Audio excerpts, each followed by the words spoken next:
tarde, sejam todos muito bem-vindos, muito bem-vindas a mais um Conexão Neurofit. Nós estamos ao vivo pela BMC Channel e hoje nosso tema é a fonoaudiologia no atendimento a pacientes neurodivergentes, da infância até a vida adulta. Eu sou Valéria Oliveira, sou pedagoga, sou apaixonada por criança, pelo desenvolvimento e aqui no Conexão Neurofit a gente mergulha de cabeça no mundo neurodivergente. Eu estou aqui com a minha parceira, Oi, gente, boa tarde. Eu sou a Keila Moreira, psicopedagoga clínica. Sou especialista nos transtornos do neurodesenvolvimento também, mãe atípica. E estou aqui com duas convidadas muito especiais. Vou deixar elas se apresentarem agora, falar um pouquinho, né, sobre a sua formação, a formação de vocês duas, especializações, tempo de atuação, públicos e os públicos que vocês atendem especificamente. Fica à vontade. Meu nome é Ana Carolina, eu sou fonoaudióloga há 25 anos, me formei pela PUC. Chega mais pertinho do microfone. Estou trabalhando aqui em São José, vai fazer 6 anos. Só atendo atualmente crianças neurodivergentes. Sou coordenadora da Faculdade Unifatese, aqui de São José. E isso. Tenho especialização em motricidade, em áudio e em TEA. Nossa, que bacana, bom. Ótimo. Chique. Ela é outro nível. Mas, na verdade, você está mais tempo na fonoaudiologia. Há quanto tempo no total? Assim? 25 anos. Muito tempo. É uma benção. Uma vida. Uma vida. É uma vida. Eu sou Laísa Belmont, tenho formação também na pedagogia, psicopedagogia e agora com a fonoaudiologia, né? Tenho pós-graduação em análise do comportamento. Tudo isso se deu também pela questão dos meus filhos, né? Na sede de ajudá-los no processo do desenvolvimento através da aprendizagem, eu entrei para essa área da educação e no meu terceiro filho, que é atípico, me fez entrar na fonoaudiologia para que eu ajudasse a ele se comunicar e a falar hoje, né? Então, tenho essa como base, minhas formações são essa, dentre outras formações internacionais que complementam a minha formação. Que bacana. Quer compartilhar com a gente essas formações? As mesmas delas. Eu vi que a gente você tem uma especialidade em uma área que eu vi no Instagram, eu fiquei apaixonada. Eu conheci através da Amanda. O Padovan. Isso, eu fiquei apaixonada. Assim, gente, que lindo. Então, o Padovan é um método, ele foi desenvolvido pela Beatriz Padovan, uma fonoaudióloga, né? Ela é um método brasileiro. Dentro desse método, a gente trabalha com a reorganização neurofuncional, né? A base de todo ser humano. E, paralelamente a esse curso, eu fiz o curso TheraSuite na fonoaudiologia, que é uma formação internacional, né, que ele abrange todas as questões da fonoaudiologia e a área motora também, né, que bacana. Trabalhando mais a propriocepção, juntamente com o conhecimento do Padovan, isso favorece mais o paciente ao seu desenvolvimento da fala, né, que é a busca maior que hoje a gente tem. Sim. As pessoas se preocupam mais no falar do que no se comunicar. É verdade. Né? Então, a gente tem essas duas formações, além das áreas motoras da fala, né, que é o prompt, o POD, qual mais que a gente tem? Todas as formações é muita formação inerente aí a gente faz. Vocês trabalham juntas? Hoje sim. Hoje sim. Hoje sim, a gente está Nós trabalhamos separados e juntas. Cada uma tem seu espaço, mas nós temos um projeto juntos, né, que é desenvolvido na Rota, que é na minha clínica. Entendi. Bom, eu quero já agradecer, né, a participação de vocês aqui. Eu quero deixar aqui, nós estamos ao vivo, então você que está nos assistindo, você conhece alguém, está pensando em alguém aí que precisa saber das informações que nós vamos passar aqui, então já compartilha o link e fica conosco aqui. Vamos começar então? Eu quero saber o que é considerado neurodivergência na parte clínica. O que é considerado uma neurodivergência assim na prática mesmo? Todo o atraso do desenvolvimento humano, né? Hoje quando nós estudamos, a gente vê um gap de 6 meses, né? A gente já entende que tem algo errado nesse processo de desenvolvimento do indivíduo. Então, se dá nesse sítio. Só interrompendo você. O atraso ele só pode ser considerado até 6 meses. Depois de 6 meses ele é distúrbio. Ah, é? Exato. Mas você fala assim, a criança ela tem não diria um padrão, ela tem um desenvolvimento esperado. Isso. Você tem 6 meses para ter o Tipo, falar típico. Falar Passou até de 6 meses já é vamos aqui colocar na prática. Uma criança nasceu, né? Um exemplo, a criança com 4 meses de vida, é o que é esperado ali no desenvolvimento dela. Então, se ela não alcançou o que é esperado, vou dar um exemplo, sustentação do pescoço, o rolar, né? O balbuciar das vogais, que já está no primeiro trimestre de vida do bebê, isso já acende um alerta. Uma luz amarela já tem que estar ali, tem algo errado. Então, tem que ser acompanhado, né? E, como a gente sabe, o acompanhamento é feito pela pediatria e, posteriormente, encaminhado para a fonoaudiologia. Mas isso não impede da mãe e do pai buscar um fonoaudiólogo para mensurar se está ou não dentro do padrão, né? Então, aí, uma criança com 1 ano e meio hoje, pelas métricas que temos, já é uma criança para ter 50 palavras. E, se ela não tivesse 50 palavras, também se acende a luz amarela. Né? Ao chegar aos 2 anos, ela não estiver formando uma frase com 2 palavras, ela já está num atraso. Está num distúrbio. Num distúrbio aí. Mais de 6 meses já... menos 6 meses seria um atraso. Mais de 6 meses já é o distúrbio. Já entra na neurodivergência. Já. Não só a neurodivergência, você pode ter outros tipos de patologias associadas a isso. Olha só. Interessante. A questão desse atraso, a gente precisa entender o que é esse atraso. Né? É porque assim, o que a gente escuta muito falar cada criança no seu tempo. Desenvolver no seu tempo. Muito. Você tem o tempo ali de até dos pediatras, meses, né? Mas escuta dos pediatras, né? Mas isso é até 2 anos para procurar fono. Meu Deus. Não, quanto mais cedo, melhor.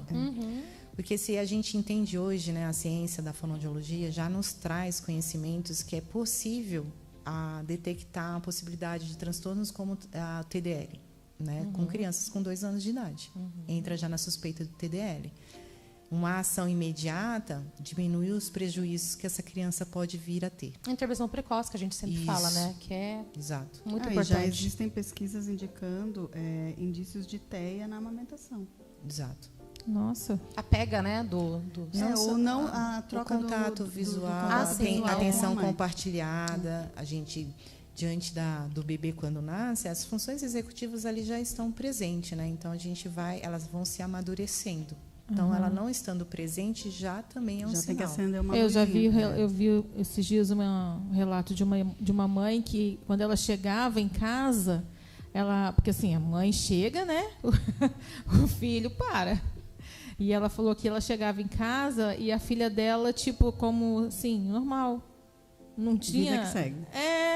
Porque quando a mãe chega, o filho transforma, né? Sim, mamãe, sorri, né? Vem, mamãe. Né? E ela falou que a festa. filha dela não, ela chegava em casa e a filha dela continuava o que ela estava fazendo.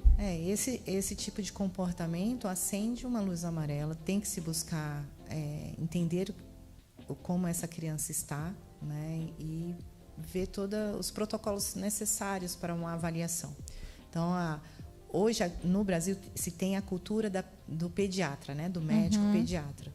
Então, quando se busca um pediatra e o pediatra fala assim, está no seu tempo, mãe, não aceite isso, não é normal. Né? O pediatra é como se fosse o clínico geral, né? Ele... Não, pelo contrário. O pediatra é um médico capacitado para desenvolvimento infantil. A questão é que hoje nós temos pediatras que têm a visão global, né? E tem aqueles pediatras que eles não conseguem, vamos dizer, não é acompanhar esse processo. Essa fala, cada criança tem seu tempo. Tem um termo, né, para esses médicos, né? É muito médico-sauros. Eu falou que 1 ano e meio a criança ela tem que ter até 50 palavras. Mas e quando a criança ela até fala, mas ela troca? Tipo, ela troca a letra, o T pelo B. Não, mas isso é um pouquinho mais para frente. Não é com 1 aninho que ela vai trocar. Com 1 aninho, ela tenta assim, tem que se comunicar, mamar, papá, se fazer entender. Entendeu? Apontar, o ato de apontar já é algo importantíssimo, que acontece ali a partir dos 9 meses, né, as crianças já começam a direcionar o olhar e mostrar o que era atenção compartilhada. Posteriormente vem o apontar, porque aí a gente sempre está ensinando a criança, é isso que você quer? É água? É mamar? Olha, ela o papai. não fala, mas ela se comunica. Exato. Exato. Através de gestos, né? E aí a fala vem pela repetição, o ato motor vai vir pela repetição, né? Então, por a gente falar, vem para a mamãe, olha, é hora do mamar, olha a mamadeira, olha o papá, aí vem papai, entendeu? Então, assim, vai ser a repetição. E aí a gente, dentro de uma formação que nós temos, se fala em média, para que a criança adquira o ato motor ali, é 50 vezes a repetição daquela palavra. Uau! E nós repetimos isso em casa. Até mais, né? Até mais de 50 então, vezes. Assim, quando a gente acorda, né, e vê o filho lá, vem pra mamãe, vem mamar, cadê a mamãe, né? E, tipo, aí se observar, a gente repete no mínimo 50 vezes. Eu falei para você esse negócio de trocar a letra, porque eu conheço um garotinho que ele tem, não sei se é 7 ou 8, e ele troca muitas letras. Ele fala, ele não fala, que nem ele tem idade, o meu filho tem 7, acho que ele tem 7 ou 8 também. Mas ele troca ainda as letras. Então, a aquisição da linguagem oral, ela diz respeito até 6 anos, você está com todos os fonemas adquiridos. A partir dos 6 anos e meio, ele já está no distúrbio. Né? E eu acho que ele está no segundo ano já, eu acho. Para ver qual é o tipo de acometimento que ele tem na linguagem ou na fala. E como que a gente aborda a mãe para falar isso? Dentro do campo escolar ou dentro de um campo de amizade? Amizade. Acredito que a abordagem deve ser algo assim, não na condenação, né? Mãe, olha, se você não fizer mais isso, do alerta, né? Mas, mãe, você já procurou um especialista, né? Porque eu percebo que ele tem essas dificuldades, sempre está trocando ou omitindo tal fonema, isso é comum, tem mais alguém na família que é assim, né? E aí despertar na mãe esse alerta. Entendi. Né? E quando nossa, nunca eu tinha parado para observar isso. Nossa, que bom que você me alertou nisso. Quem você acha que eu devo encaminhar? E você pode falar assim, olha, aí eu falo, a fonoaudiologia a fono. é responsável por essa área, sim, entendeu? Agora, outros alertas, tipo, mãe, a escola nunca questionou a você sobre essas trocas, como é que está a escrita dele? Porque a criança que faz troca, na fala, ela troca na escrita também. Entende? Sim. Então é interessante observar também a escrita. Exato. Não quer dizer, um exemplo, eu tenho crianças que têm ceceio e que, um exemplo... não necessariamente. Não necessariamente. Sim. Ela não é um tapa, concomitante ela não vai para isso. tapa. Né? Esse exemplo que eu ia trazer do ceceio, a criança tem uma dificuldade no R vibrante, né? Não fala barata e fala balata, né? Só que ela escreve corretamente, barata, entende? Então, o problema dela é articulatório, não está na escrita. Ela está na fala, é um problema de fala, não é de linguagem. Entendeu? Agora, existe diferença entre fala e linguagem e comunicação. É tudo. Uau! Eu quero aproveitar aqui o gancho e perguntar para vocês duas quais os desafios mais frequentes que vocês têm se deparado na comunicação desses pacientes neurodivergentes. Como assim? No atendimento, no consultório mesmo. Quais são os desafios que vocês se deparam dentro do consultório com esses pacientes na verdade, com autismo? Cada paciente é um paciente, cada paciente tem uma demanda. Então, assim, por conta disso, a gente tem que estudar da hora que acorda à hora que dorme. Então, meu atendimento dura 1 hora só também, né? Isso. E aí mudou a hora, tipo, das 8 às 9 é um, das 9 às 10 é outro. 80% dos nossos pacientes têm algum tipo de problema em comunicação, e aí precisa de comunicação alternativa. Mas a comunicação alternativa ela não é igual para o paciente das 8, o paciente das 9, o paciente das 10. Pode ter uma apraxia de fala, eu tenho alguns disártricos, eu tenho paciente TEA com problema de voz. Ele vai do A ao Z. A gente vai do A ao Z na fonoaudiologia. Porque quando a gente fala em comunicação, é a comunicação receptiva e expressiva. Né? Então, cada indivíduo é único. Tem quando a gente fala nos neurodivergentes, a maioria deles vem não verbais, né? São crianças não falantes, Porque dizer não verbal é errado. Porque necessidades às complexas vezes de eles, comunicação, né, eles se comunicam de outra maneira. Não falante. Porque não falante e não verbal são totalmente diferentes. Então, essas crianças vêm não falante, mas se comunicando. E muitas vezes ela não é compreendida. Porque aí ela precisa ser ensinada como se comunicar. Então, esse é o nosso maior desafio. Entender qual é a abordagem correta para esse paciente, para que ele possa se comunicar melhor, se expressar melhor e ser compreendido. E assim ser atendido. Então, o desafio seria saber como se comunicar com esse paciente. Eu acho que não é se comunicar, eu acho que é adequar a comunicação dele. Para generalizar, entendeu? Sim. Porque, por exemplo, ela falou, o paciente chega, às vezes ele chega, eu tenho um menininho que eu atendo lá na rota, que ele se comunica com a mãe, mas só com a mãe. Então, a mãe tem que estar presente. E aí eu ainda brinco com ela, que bom, você é o tradutor dele. Porque com ela, ele consegue falar. Agora, com o resto do mundo, quer dizer, generalizar a comunicação, ele não consegue. Ele conversa com ela só? Ela entende tudo que ele fala. Existem N fatores, né? Tem esse modelo de criança que há um laço entre a mãe e ele, e a mãe acaba entendendo tudo o que ele quer dizer e ele se faz por satisfeito. Tem aquela criança que ela tenta se comunicar e, por não ser compreendida, leva a um comportamento disruptível, inadequado, que é aquela criança que chora, que bate.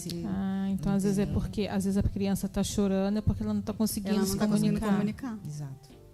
Nossa, que interessante. Interessante, né? Como que essa intervenção fonoaudiológica, é assim mesmo? É tipo um trava-língua, é fonoaudiológica. Fonoaudiológica. Faz 25 anos que eu falo isso. Como que essa intervenção ela é adaptada para quem tem o TEA, o TDAH? Então, você falou que cada paciente é um paciente. E aí, dependendo do tipo de patologia, da comorbidade que ele tem, vai ser o tipo de intervenção.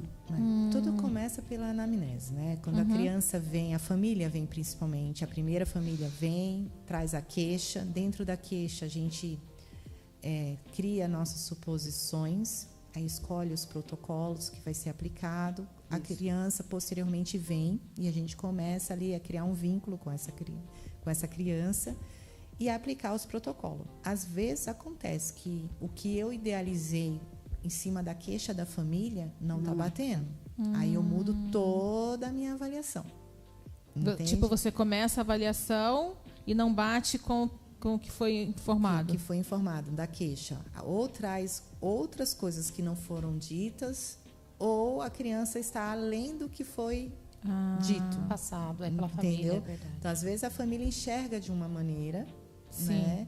E a criança talvez esteja mais avançada no sentido, tem maiores ganhos e que a família não consegue enxergar. É porque acho que o laudo do TEA ou da neurodivergência, ele já meio que limita, a família já imagina, é uma criança que tem limite.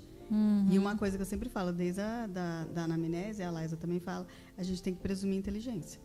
Independente do que seja, a gente tem que presumir inteligência. É exatamente isso que ela está falando. A criança vai nos surpreender, com certeza. Porque a gente vai entender que existem outros meios e que aquilo que a família falou está limitando a criança e ela pode muito mais. Às vezes a própria família limita a criança por medo dela não conseguir. Não é o medo, você recebe o laudo, aí você fala, meu filho é TEA. Aí você já acha que isso é uma limitação para ele. E não é aí uma limitação. nem leva, tipo, nem na verdade, incentiva Valéria, nada. A família não consegue enxergar os potenciais dessa criança, né? Só olha as limitações, né? Nós temos, assim, um exemplo. Eu tenho muitas crianças que chegam com laudo médico com deficiência intelectual. E não tem. Eu fico me questionando todos os dias. Eu fico me questionando isso. Todos os dias. Baseou-se em que... O laudo médico? O laudo médico. Nossa, isso é muito grave, em deficiência intelectual. Isso é muito grave. E a criança... 40% das crianças TEA, isso já é pesquisa. 40% das crianças TEA têm algum grau de deficiência intelectual. Sim. Só que não necessariamente isso seja limitante. Sim. Entendeu? A gente não sabe qual o grau. Já vem ali DI e aí já vem TEA e DI. já é limitado. Não é. Não é. Tem Eles potencial. associam uma coisa a outra. E a questão da neurodivergência, a gente precisa tomar cuidado quanto aos diagnósticos, né? Nós não temos só o TEA. O TEA é o autismo, né? O transtorno do espectro autista agora é a tipo... É o que está em voga. É que está, né, Em alta. Em alta, né? Vamos dizer esse Fala-se nome. É o muito mais sobre isso, falado, né? E nós hoje temos aí estudos que nos trazem que a cada 36 crianças, a partir de 8 anos de idade, a gente está falando, né? Uma é autista. Provavelmente essa criança de 8 anos que foi diagnosticada, ela está dentro, que hoje também já não se usa os níveis 1, 2 e 3. A gente precisa descrever o suporte daquela criança. Mas falando em níveis, né? Essa criança que é diagnosticada aos 8 anos de idade, ela já vem ela não é uma criança de grande suporte. Ela talvez é uma criança falante, ela tenta se comunicar, porém ela deve ter alguns comportamentos que se enquadra dentro do DMS-5, onde fecha o diagnóstico de TEA. Né? A gente está falando desse tipo de criança. Agora, no entanto, nós temos crianças hoje com 2 anos que a gente já consegue fechar um diagnóstico. Por causa do grau de suporte.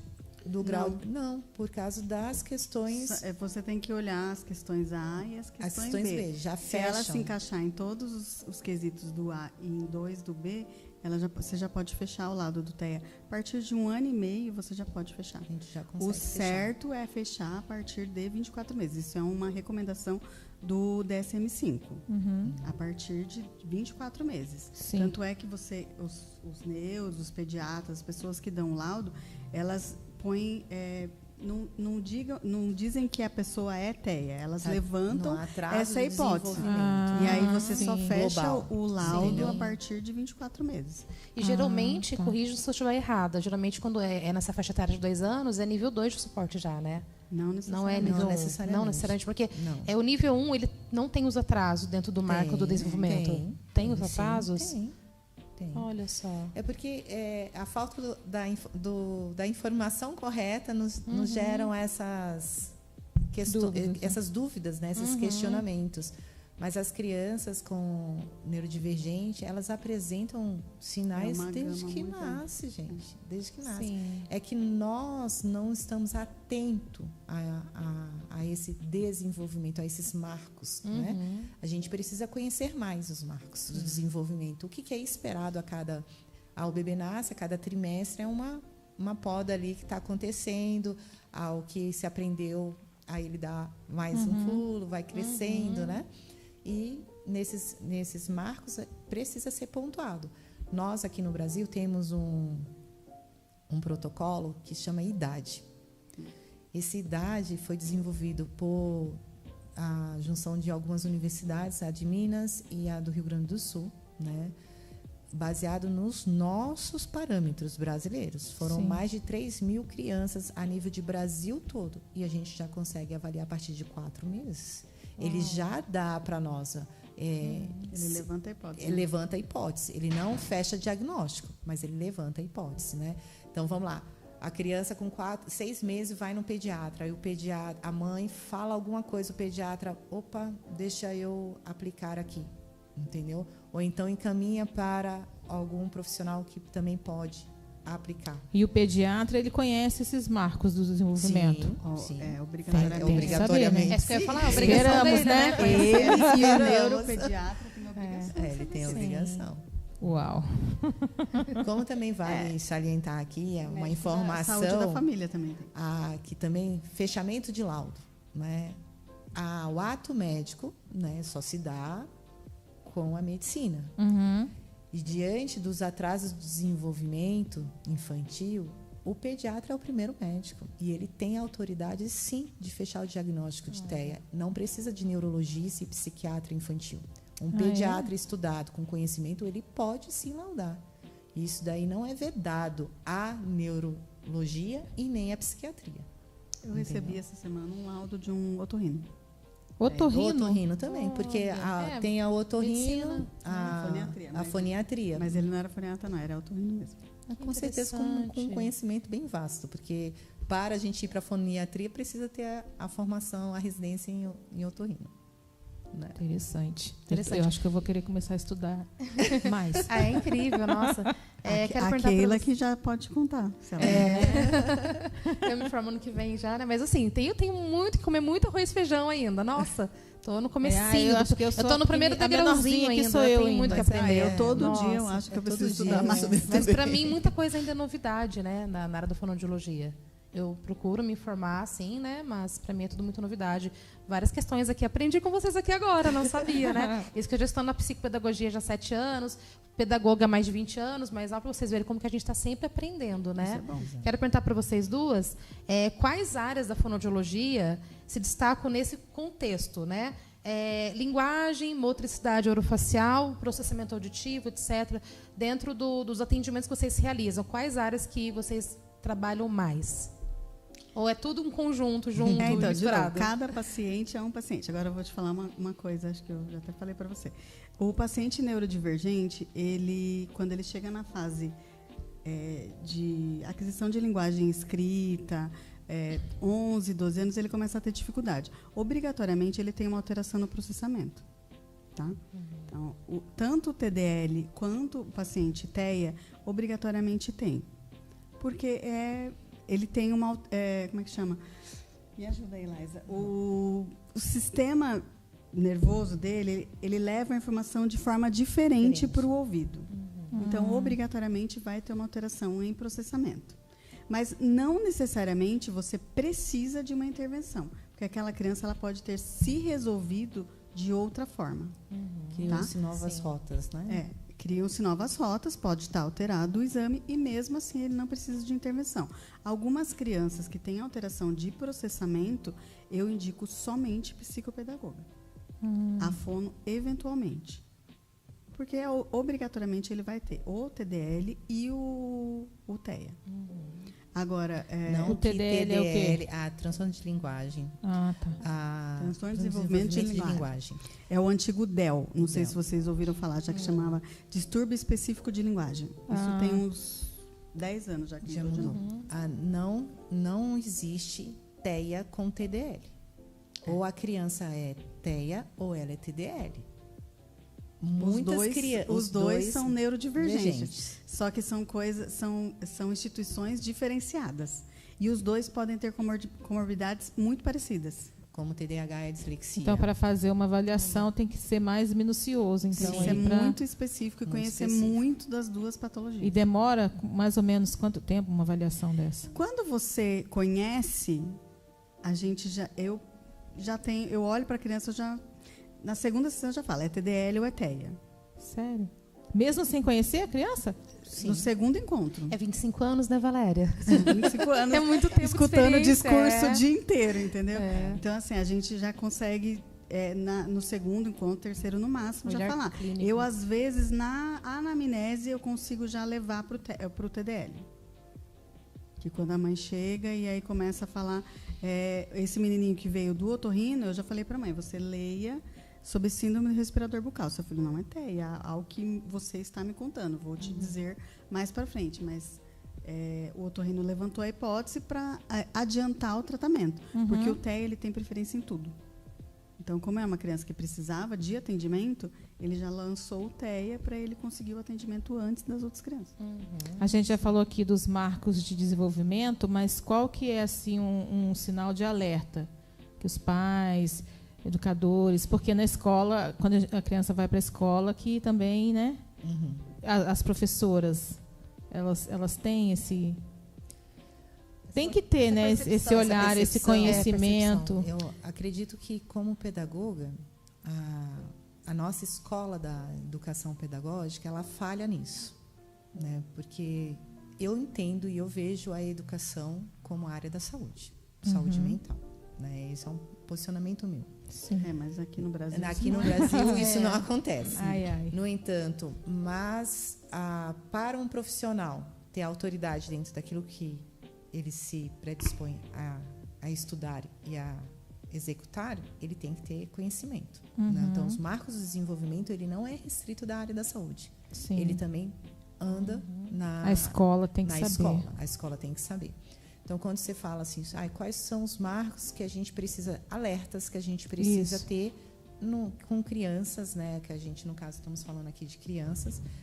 Eu acredito que hoje, quanto mais cedo, com 6 meses, as crianças já estão na escola, né? Nos berçários aí. Então, esse olhar dos marcos de desenvolvimento. O protocolo idade, eu não estou aqui ganhando nada com ele, mas ele ajudaria muito a escola a entender se aquela criança está ou não dentro do marco de desenvolvimento, para poder chamar a família. Olha, nós temos o hábito aqui a cada 6 meses, a criança chega em fevereiro, em março ela aplica o idade, setembro ela aplica de novo. Idade é o idade com I, é o protocolo. IDADI.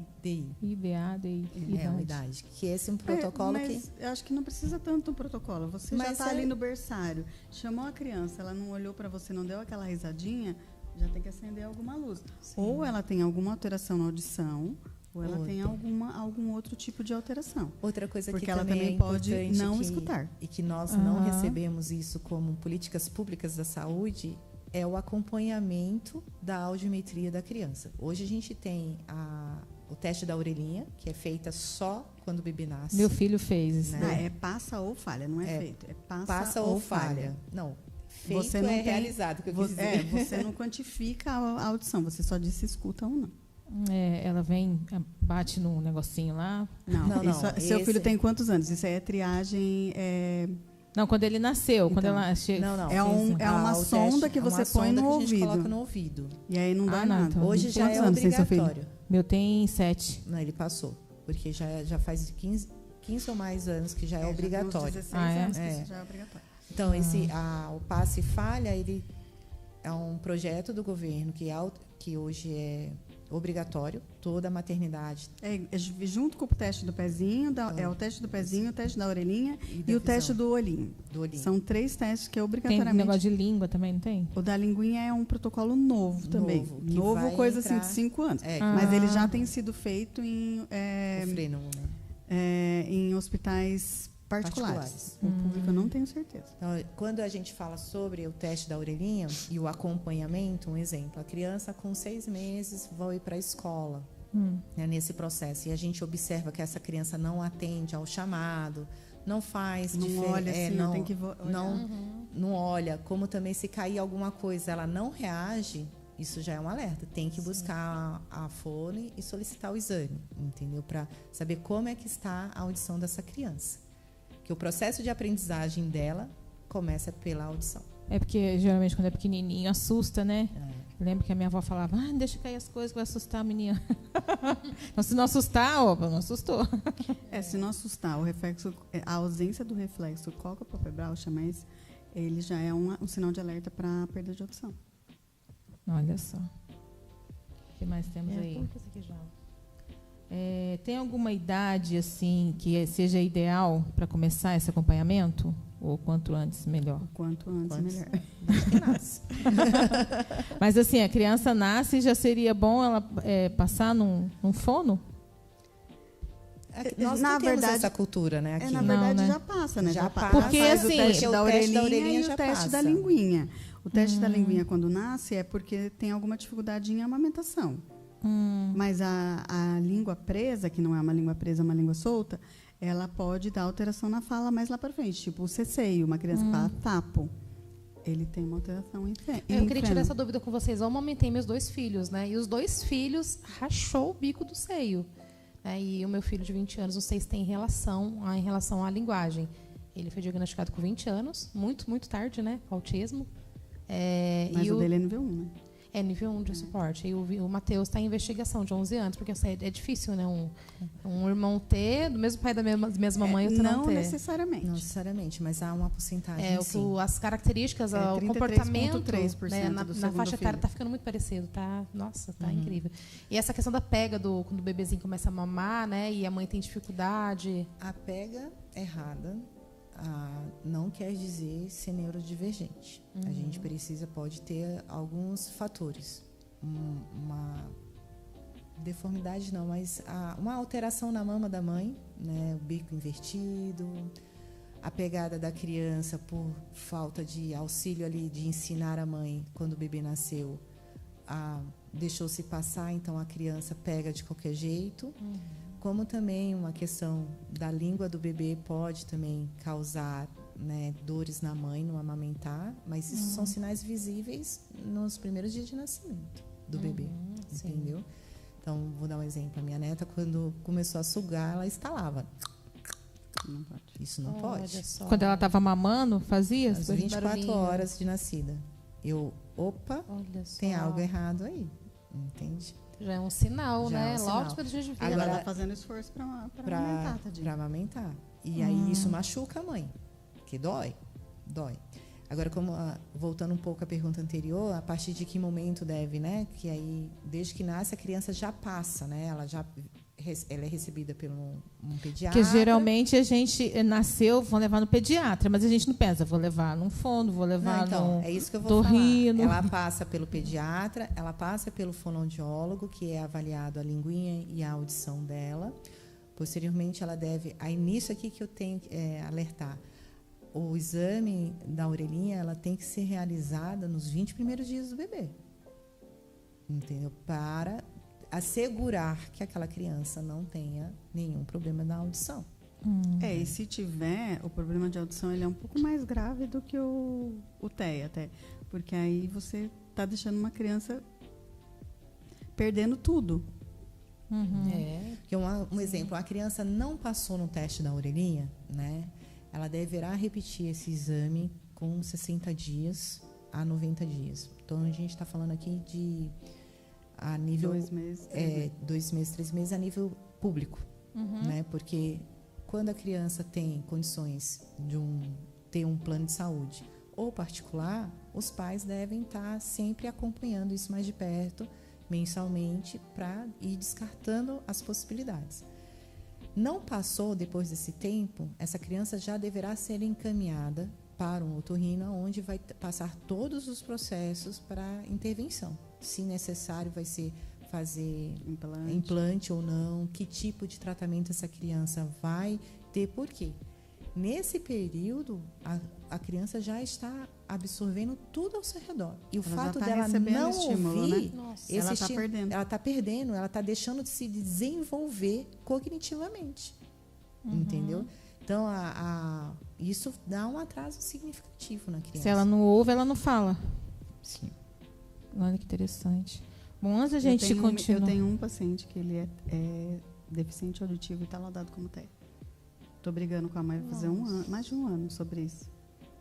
Porque afeta o comportamento da criança, né? Porque ela não tem adquirido, né, as habilidades cognitivas ao longo Mas da aí, vida. num caso desse, qual que tem que se fazer? Ele tem que usar aparelho. Então, ele usou um aparelho... Se ele estivesse com um aparelho adequado, ele não usa aparelho, porque a mãe acha que ele é TEA mesmo. Oh, meu Deus. E aí, se ele tivesse com um aparelho, ele seria uma criança deficiente auditiva, ele não seria uma criança TEA. Entendeu? Nossa, interessante. Então, são muitas vertentes que tem que ser muito bem avaliado, entendeu? Porque cada diagnóstico que você dá leva a criança para um lugar. Nesse caso, você não teria que fazer uma avaliação com a mãe, não? É isso que eu ia falar, estou pensando nisso aqui agora. Aí é que a questão que a gente volta à porta principal que as mães buscam. A falta de uma atitude profissional adequada, né? Que a porta é um pediatra. O pediatra, ele recebe a criança, e a gente não pode julgar aqui o pediatra, mas qual é a primícia? Ele recebe a criança, ele tem que ouvir a mãe e avaliar a criança, porque nem tudo que nós mães dizemos é 100% real. Porque, assim, às vezes a gente, no nosso desespero, a gente sai de casa, vai lá no pronto-socorro, porque o menino acordou de madrugada chorando e está febril, 37,8. Aí o médico recebe a gente, né? E olha assim pra gente, mas tenho certeza que ele diz assim, que essa mãe louca veio fazer aqui. De madrugada. E aí ele tem que usar da ética, acalmar a mãe, fazer a avaliação e dizer assim, olha, seu filho está num processo XYZ. Vai para casa, dá um banho nele. Vai para casa, toma aqui um xaropinho, né? Nesse sentido. Mas as demandas clínicas dentro de hospitais públicos e ambulatórios públicos, muitas vezes o médico passa assim, a mãe fala, ele não fala com ninguém e tal, a criança está lá, parada. nem tchum para Às vezes ela só não está ouvindo. Exato. E aí Por isso que ela ele não já fala. fecha ali, porque Às vezes ela só... Não é que não está ouvindo, ela tem uma perda de audição. E aí, para uma criança, independente do grau, é muita perda. Meu Deus. Então, assim, é bom a gente conversar sobre isso, né? Que às Sim, vezes assim, a mãe ótimo. acha que um laudo resolve as coisas e não é bem por aí. A gente precisa descartar. Às vezes é algo bem que não mais é simples, muito né? mais simples, né? Bom, antes de a gente continuar, nós estamos aqui ao vivo, né? Então eu quero deixar um espacinho aberto aqui para você que quiser mandar alguma pergunta, alguma dúvida. Pode mandar aí que a gente já conversa. Vamos para uma parte mais assim, descontraída, um pouquinho, que a gente está muito técnica. Mas Fala, tá dando para entender, não tá? Tá. Muito, Nossa, eu já quero estudar fonoaudiologia. Depois eu dou o telefone da faculdade. Não, primeiro eu terminei a pedagogia. Agora eu vou para psicopedagogia. Depois fonoaudiologia. A gente, assim, eu acho engraçado que uma coisa vai despertando interesse da outra e você não quer parar mais. Né? É o que está muito acontecendo gostoso. comigo, né? Mas conta que é algum Ainda bem caso que todo assim mundo gosta que de marcou a vida de vocês assim profundamente. Algum caso que emocionou um paciente, uma criança. Eu tenho vários, mas tem um bem antigo, deve ter mais de 20 anos, mais de 25 anos, na verdade. Foi o primeiro menininho que eu atendi, eu saí da faculdade, aí fui trabalhar numa clínica. Saí já trabalhando num lugar. E aí era um menininho que tinha uma troca articulatória só. Ele trocava o R pelo L, não lembro. Eu era assim. Eu Trocava. Era uma coisa assim bem legal. E ele gostava muito de mim. E aí, de repente, ele sumiu da terapia. E eu falei, meu Deus, não vou lembrar o nome desse menino. O que aconteceu com o menininho? Daí eu fui atrás da mãe. O menino estava com leucemia. Oh, meu Deus. E a mãe pediu para eu ir. Eu acho que ele até morreu, não tenho certeza. Pediu para eu ir lá no hospital para visitar, porque ele chamava a tia Ana. Ai, meu Deus. Eu fui assim com o coração na mão, pedindo a Deus para isso nunca mais acontecer, porque é muito triste. De idade que tinha o menino? 3, 4 anos. Ele era muito pequenininho. Nossa, Que triste. isso é. Isso foi uma coisa que me marcou muito. Depois dele, acho que eu parei de atender criança uns bons 10 anos. Porque todo dia, assim, a gente que trabalha com criança TEA, todo dia é uma novidade. E todo dia é uma coisa legal e uma coisa triste. Eles se apegam, né? E a gente também. Também. Né? Eu tenho o Gustavo, é um paciente de Florianópolis que eu tive. Ele chegou lá dias antes da pandemia ser estourado, né? Eu lembro assim, a família veio do Rio de Janeiro e a clínica que eu atendi era de frente a uma escola, né, a qual os meus filhos estudavam, e ela entrou lá, enfim, a gente me procurou e começamos a atender o Gustavo. E no Rio de Janeiro ele teve uma assistência, uma criança já laudada, há 2 anos e meio ele recebeu o laudo de TEA, né? E lá no Rio, a clínica e a escola a qual trabalhava com ele já desenvolviam um bom trabalho. Só que todo mundo, nós como pais, ansiamos ver nossos filhos falando, escrevendo e lendo. Sim, né? Então, esse quer dizer, falando, lendo e escrevendo. É um processo, né, que a gente aprende. Então, o Gustavo chegou para mim e dentro das minhas testagens lá, eu observei que ele trazia muito conhecimento. Ele era falante. Ele é falante, né? Muito falante, por sinal. E quando fui testando, e ele foi avançando. E ele começou a ler. Aí eu lembro até hoje, a mãe chegou assim, o pai está achando que ele está lendo por cópia, né? Tipo, só lê o que a Laís ensina. Eu falei assim, não, pode chamar o pai aqui que eu vou mostrar para ele que ele está lendo. E aí, nesse dia, o pai foi buscar, eu pedi para entrar na sala, aí eu falei para o Gugu, hoje a gente vai ler para o papai, porque o papai está muito cansado, ele precisa relaxar para ler. Então, eu peguei um livro aleatório, vamos lá. E assim, claro, que não é um livro aleatório dele, era um livro conhecido por ele, mas com as facilidades para a leitura para ele, né? Então, e ele começou a ler, o pai falou assim, Não, você ensaiou isso. Ah. Você ensaiou isso. Olha Aí, só. posteriormente, o pai me ligou. Ele assim, achava agora que- ele está lendo as placas no trânsito. Ele né? achava que ele tinha decorado as palavras. Exato. Ele Olha tinha decorado as É o palavras. símbolo, né? É o Você símbolo. decora o A símbolo, igual decodificação. Coca-Cola, Vivo. Na verdade, a escrita é um grafema, né? Um gráfico, né?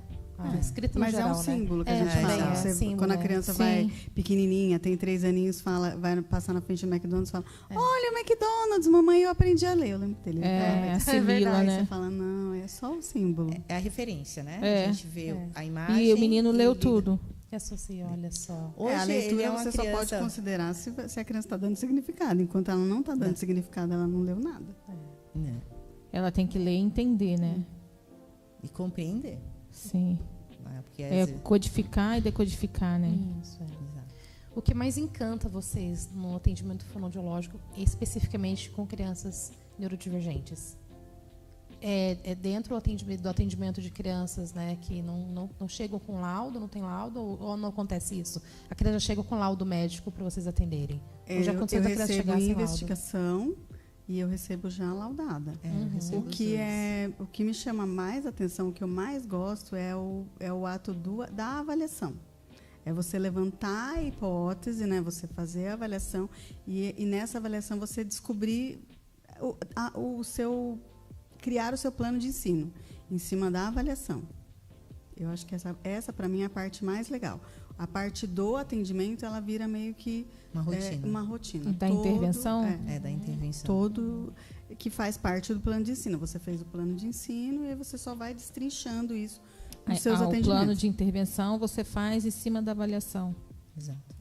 Eu gosto muito de avaliar. Eu também. Interessante. Gosto É? de decifrar aquele Você cérebro também de só atende comportamento. neurodivergente? Não. Atendo, hoje, assim, a minha maior demanda é neurodivergente, né? São Sim. crianças dentro do quadro do autismo, TDAH e dislexia. São os Uhum. meus maiores pacientes, né? Mas eu tenho crianças com... E vocês atendem só criança ou adulto também? Hoje eu só atendo criança, até 14 Eu gosto anos. de adulto e gosto de adolescente. Eu tenho É? crianças e adolescentes. Eu tenho TEAs adolescentes. E adulto, hoje não, por conta da clínica que eu trabalho. E já aconteceu aqui alguma Mas eu- situação assim engraçada com alguma criança em sessão? Todo dia. Todo dia. Hoje um deu uma espirrada, mas espirrou assim, ó. Ai, lavou. tudo. Deus. Meu Todos os Deus. E aí é um Deus nos Covid. acuda. Tem que estar com a imunidade forte, hein? É um Deus nos acuda, porque tem que tirar brinquedo. Nossa, meu Deus. Ai. Se fosse na época do Covid, hein? Na época do Covid, eu trabalhei, morava em Florianópolis, né? Então, lá teve aquele fechamento de 20 dias só. A clínica só fechou 20 dias. Posteriormente, com as normas que foram colocadas, os atendimentos voltaram normalmente, né? Então, na pandemia, Eu atendi fiquei... online só. Não atendi. Eu atendi presencial. Não, todo dia. eu atendi online só. Como que vocês cuidam assim da saúde emocional? Porque vocês trabalham com, né, muitas demandas. Você já acabou de relatar aí algo que marcou você, né? Como é que eu vocês faço cuidam? terapia desde os 18 anos, então. É? Você... Eu acho que isso é importante para fortalecer a gente mesmo, porque às vezes, não só na terapia, a gente tem outras demandas, ainda mais trabalhando com criança TEA, é muita expectativa. E a gente que trabalha com comunicação, a expectativa é muito maior. Então, assim, meu filho não está falando. E não é não está falando, ele está se comunicando, né? Eu tenho pacientes que usam... eu só uso POD, a Laísa gosta de outro tipo de comunicação alternativa. E a minha paciente, outro dia, ela me contou que ela estava com dor de garganta e dor de ouvido no comunicador. No comunicador. E a mãe não sabia. A mãe achava que ela estava só com dor de garganta. E ela pegou o comunicador dela e me mostrou que estava doendo o ouvido e a garganta. Essa semana retrasada, ela me contou que a mãe brigou com ela. Olha só.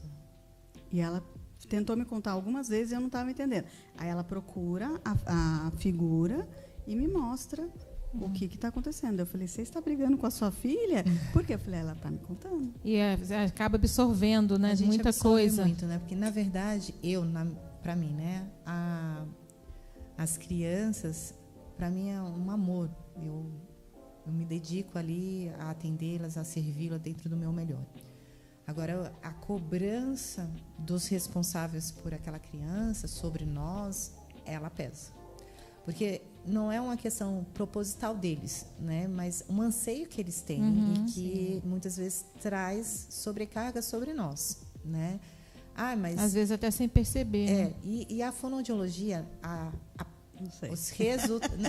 os resultados às vezes demoram mais do que uma fisioterapia, do que uma TO, do que uma psicopedagoga, entendeu? É porque você tem que criar conexões nervosas novas, né? E esse caminho, não necessariamente você vai fazer em 2 semanas. Exato. Um músculo, ele demora 90 dias para responder. Se o músculo não respondeu em 90 dias, a estratégia está errada, entendeu?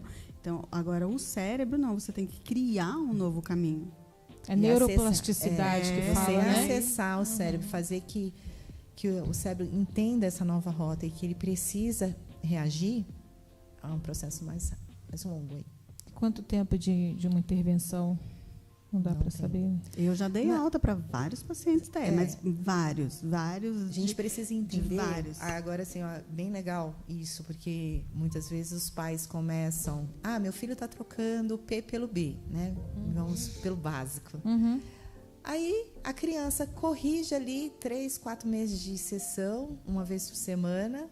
Os pais dão alta, eles não recebem alta. Simplesmente já alcançou o que eu queria. Meu Deus. Não leva mais. Não leva mais. Gente. Aí lá na frente vai ter outros problemas, porque não foi concluído aqui nesse processo de intervenção. Então, hoje aqui no Brasil, a gente trabalha com a intervenção uma vez por semana, que é o comum. Não, mas no paciente atípico, né? Numa criança criança atípica, né? Assim, questão, no atípico, depende. Por volta de 2 vezes na semana. Dentro do governo, pelo governo, é uma vez por semana. E olhe lá se for 30 minutos, enfim. Olhe lá se conseguir. Se conseguir. Mas o que eu quero dizer aqui é o seguinte: a importância da terapia intensiva, ela faz toda a diferença. Quando os pais se dispõem a investir na saúde dos filhos e entendem que quanto mais estímulo tiver e a intervenção for pontual, os resultados são mais rápidos. Eu acho que não é só na terapia. Você tem que estender esse tipo de intervenção generalizada. Exato. E não é só na fonoaudiologia. Não adianta você falar assim, a fono passou um exercício e ele não fez. Tem as questões de terapia ocupacional, tem as questões da psicomotricidade. Tudo isso vai melhorar a fala. Se a criança não anda direitinho, ela não tem o corpo adequado, ela precisa de uma terapia ocupacional, de uma psicomotricidade. Como é que ela vai falar se ela não dá conta do tronco? Entendeu? Então, tudo... São vários profissionais trabalhando juntos. Sim. E tudo tem que ser em conjunto. E se a fono pedir, acho que a Laís hoje perguntou, você dá seu telefone? Eu dou meu telefone para alguns pacientes que precisam fazer exercício em casa. E se não fizer, não melhora. Porque existe uma diferença entre intervenção e estimulação. A intervenção deverá ser realizada pelo profissional adequado. Sim. Né? Então, a intervenção. Agora, a estimulação, ela pode ocorrer no campo familiar e das terapias. Né? Então, um exemplo. Você como psicopedagoga, a gente está trabalhando com o mesmo paciente. Se eu prescrevo alguma estimulação para casa e eu estendo isso para você, você pode estar fortalecendo mais esse cérebro através das estimulações, né? Vai ser o maior ganho para a criança, né? Quando você trabalha com TEA, só te interrompendo, tudo isso tem que estar interligado. Quantas vezes você vai atrás da terapeuta ocupacional? Eu trabalho seletividade alimentar, mas eu preciso da terapeuta ocupacional. Eu trabalho da nutricionista. Eu trabalho estimulação de língua. Às vezes eu vou escovar o dente da criança. Então, com o aval da terapia ocupacional. Nós estamos trabalhando assim. Tudo é interligado, tudo. Existe uma comunicação entre esses profissionais? Deveria ter. Aonde eu trabalho, eu tenho essa liberdade com todas as pessoas. Mas é uma exceção à regra. Que hoje a gente tem clínicas que tem multidisciplinar, né? Que tá vários profissionais no mesmo lugar, que é esperado que esses profissionais se conversem, né? Hoje, a rota da aprendizagem, que é a clínica infantil, ela tem como objetivo também trabalhar a interdisciplinaridade. Por mais que nós não tenhamos lá um fisioterapeuta, ou um médico, ou um psicomotor, a gente tenta fazer essas conexões e trazer para junto da gente. Nossa, eu acho que vocês vão ter que voltar outro dia. Porque ficou muito assunto para trás, Valéria. Muito esclarecimento. Gente, olha, eu estou aqui, sinceramente, apaixonada. Eu já quero mais. Mas a gente precisa terminar, a gente precisa encerrar, né? Eu quero agradecer vocês imensamente pela participação. Para mim foi assim algo muito esclarecedor mesmo. Vocês têm alguma indicação assim de leitura, algum perfil que a gente pode... Deixa o perfil de vocês. O de vocês mesmo, o arroba lá da Rota, né?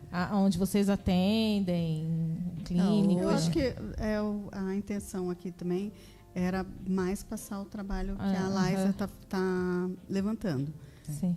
Que é na Rota, a gente está tentando fazer um que trabalho é social. Projeto social. É a empresa dela, chama Rota de Aprendizagem. E Desenvolvimento. É a clínica infantil de 0 a 14 anos. Né? Hoje nós temos lá fonoaudiólogos, temos um TO, um médico, um psicólogo que compõe a equipe. Mas na ação social, nós estamos trabalhando dentro da fonoaudiologia. Né? Então, porque a demanda é muito alta. Existem filas de espera, né, nos planos de saúde e com profissionais... Aí atende particular e plano. Hoje nós só no particular, por enquanto. Tá. A gente já está buscando os convênios, né? Está no processo ali, que não é nada fácil, é algo assim custoso um pouquinho, mas aí a gente abriu essa ação social, né? Essa ação social acontece nas quartas e sexta-feiras, e nós, eu e a Ana, a gente somos a supervisora do projeto. Então nós acolhemos a família, fazemos toda a avaliação e desenvolvemos um programa para essa criança, para que ela possa ser assistida. Como que a pessoa faz para entrar em contato? Pelo WhatsApp.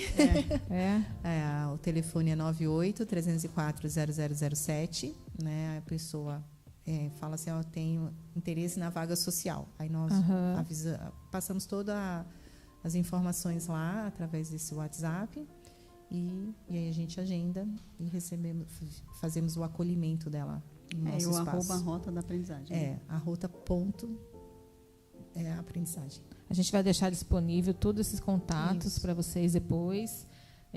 Então a gente vai encerrar, né, por aqui. Muito obrigado, Ana e Laísa.